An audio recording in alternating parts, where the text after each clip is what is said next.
हम ना रहा बयसाइया सुनतानी कि ना। हम ना रहा बयसाइया माटी के घर में पक्का पिटवाई द बोलम जी हो पक्का पिटवाई द बोलम जी। दिल्ली शहर में पक्का पिटवाई द बोलम जी।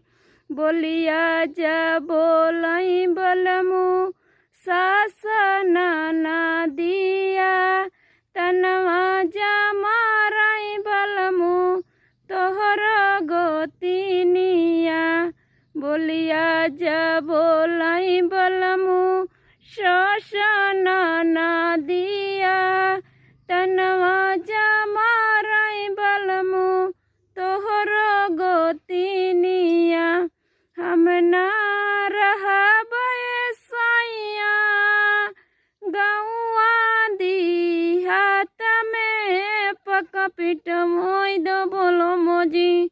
दिल्ली शहर में पक्का पिटवाई द बोलम जी। दिल्ली शहर में पक्का पिटवाई द बोलम जी।